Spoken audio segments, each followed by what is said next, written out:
Beyond Victory.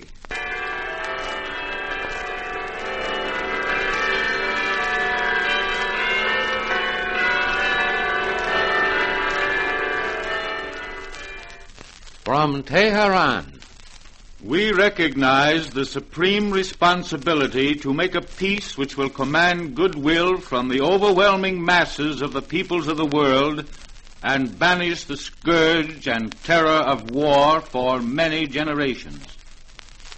We shall seek the cooperation and active participation of all nations, large and small, whose peoples in heart and mind are dedicated, as are our own peoples, to the elimination of tyranny and slavery, oppression and intolerance. We look with confidence to the day when all the people of the world may live free lives, untouched by tyranny, and according to their own varying desires and their own consciences. Signed, Roosevelt, Stalin, Churchill. In these words, the leaders of three great nations voice not only their own hope and determination, but the world's hopes for a new year and a new age. It has truly been said, this is a moral, not a diplomatic document, which appeals to the same spiritual forces and ideals as our own Declaration of Independence. But still more important than that the appointed representatives of nearly half the human race have caught this vision is the fact that countless millions of everyday men and women the world over share it. The new tyranny that would have driven us back to barbarism is today met by a new, unquenchable desire for freedom and for international cooperation. For several months, the Worldwide Broadcasting Foundation of Boston, in collaboration with the Carnegie Endowment for International Peace, has brought you these weekly Beyond Victory programs.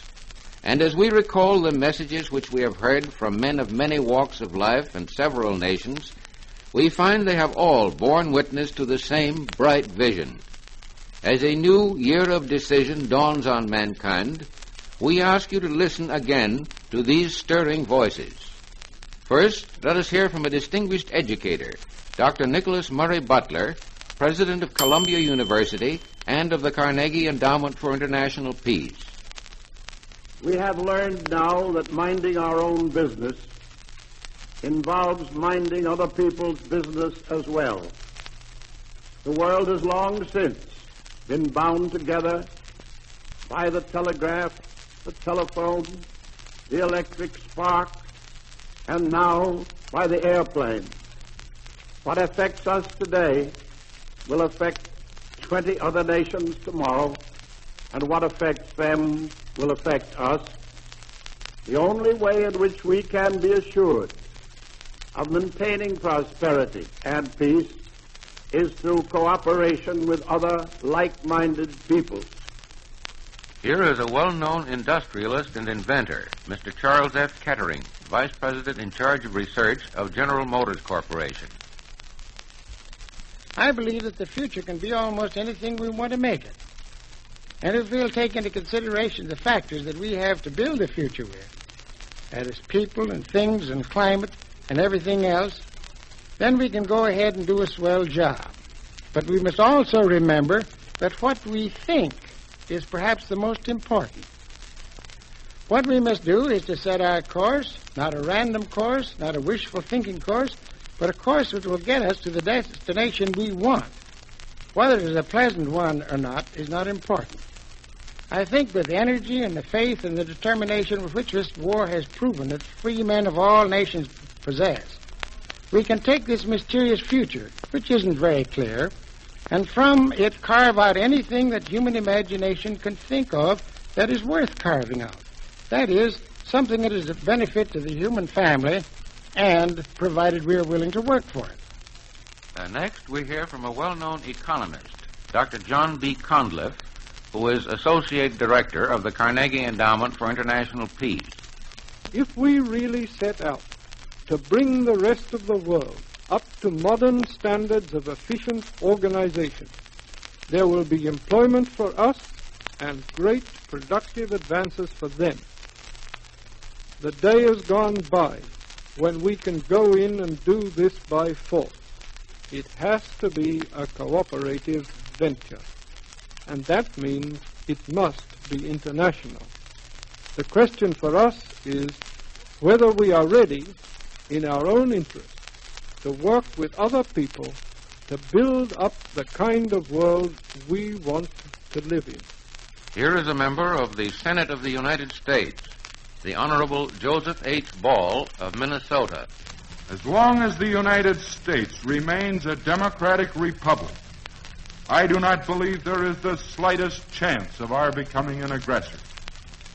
In the very heart of the democratic process is the belief and the faith that the majority of men and women want to be decent, to do what is best for all the people, and protect and defend the rights of their fellows.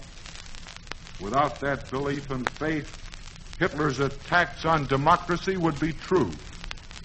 And what is true of individuals is likewise true of nations. If we proceed to set up our machinery to maintain peace on the assumption that scoundrels among nations are in the majority, we're licked before we start. Our only hope is a firm faith that the great majority of nations and peoples want peace, decency, and justice, and that it is the outlaw minority against which we must be on guard.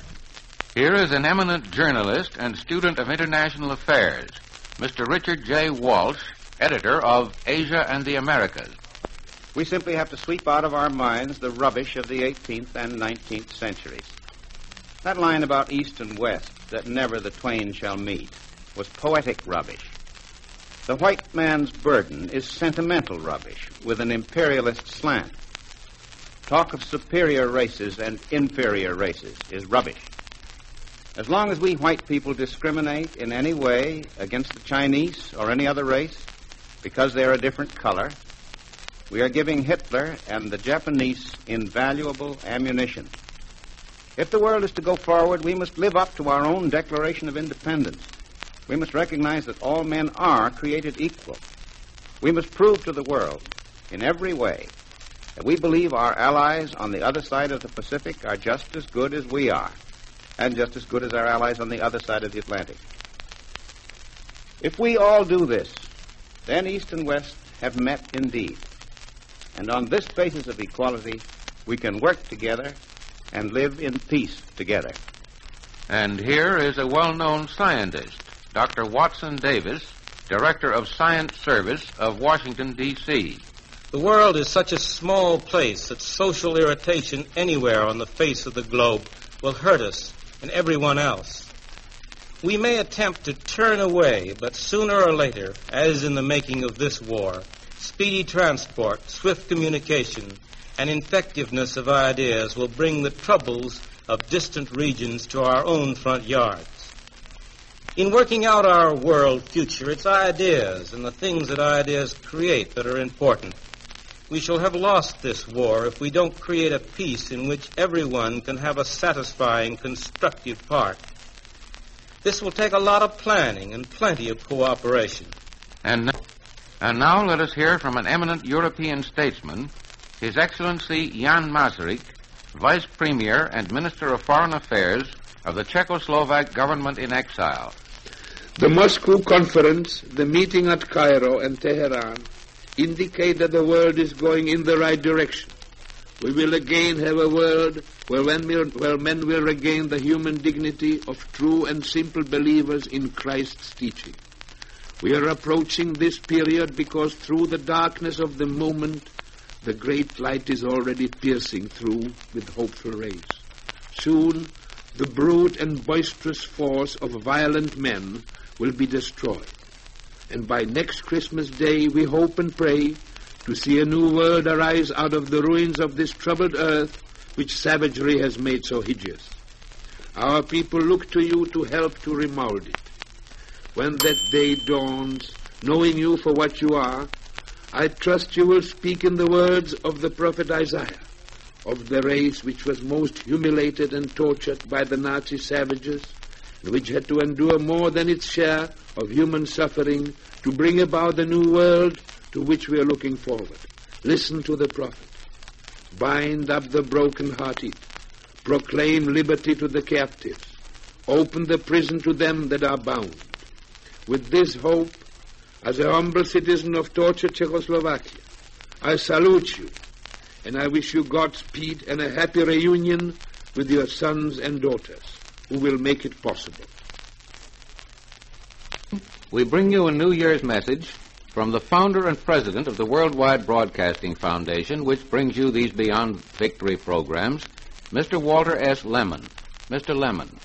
In behalf of my colleagues in the Worldwide Broadcasting Foundation, I would like to take these closing moments of our program to thank all of our listeners and our supporters for their encouragement in helping us carry forward these Beyond Victory programs. We trust that they have carried to you some spark of inspiration for the tasks ahead, some glimpse of the complex problems our statesmen are now facing, and which you can help solve through your own enlightened thinking as individual citizens. In the changing pattern of the program we have just presented, one fact stands out. The leaders of thought in America and throughout the United Nations are themselves united in a common hope for a better world, to emerge phoenix-like from the ashes of the conflagration through which we are now passing. An allegory I heard a short time ago may be appropriate at this point. In this allegory, it seems that an ancient tribe dwelt in a deep ravine between two high cliffs. They had never glimpsed the top for generations. Finally, one group of pioneering young men started up the winding path along the side of this steep cliff. Their flaming torches in the night made pinpoints of light as they struggled up toward the summit. Stumbling over the rocks and twisted vines, they persevered, and soon the leaders reached the top of the cliff just as the sun's first rays came over the rim. Never having seen the glories of a sunrise before in their dark valley, they stood awestruck in wonderment. Soon becoming accustomed to the light of day, they looked across the wide plateau, and there, coming out of similar chasms, were other young men of different build, but of equal vigor. Finally, in glad recognition, they shouted across in friendliness, and soon they were cultivating this rich plateau together. Take heart, dwellers in the dark chasm, for high on the rim of time, the day star heralds the first rays of a new dawn. A brighter 1944 to you all. Thank you, Mr. Lemon. Next week, the Worldwide Broadcasting Foundation, a non-profit organization dedicated to public enlightenment in world affairs, begins a new group of Beyond Victory programs in which you will hear from representatives of some of the countries which still await their deliverance from Axis slavery. These programs are brought to you in collaboration with the Carnegie Endowment for International Peace and the station to which you are listening. Your comments or suggestions will be welcomed if you will write to the Beyond Victory Program, 630 Fifth Avenue, New York. That is the Beyond Victory Program, 630 Fifth Avenue, New York, or in care of your own station.